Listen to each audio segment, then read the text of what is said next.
बता दें कि सबसे अमीर लोगों की लिस्ट में केवल एक भारतीय परिवार है। जी हां, ब्लूमबर्ग की लिस्ट में भारत से केवल अंबानी परिवार है।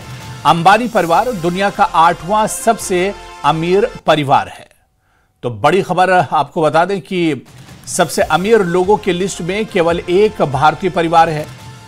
ब्लूमबर्ग की लिस्ट में भारत से केवल अंबानी परिवार है और आपको बता दें कि अंबानी परिवार दुनिया का 8वां सबसे अमीर परिवार है।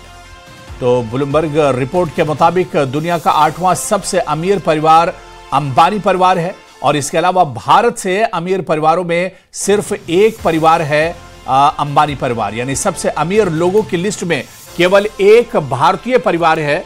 ब्लूमबर्ग की लिस्ट में भारत से केवल अंबानी परिवार है। यानी अंबानी परिवार दुनिया का 8वां सबसे अमीर परिवार है।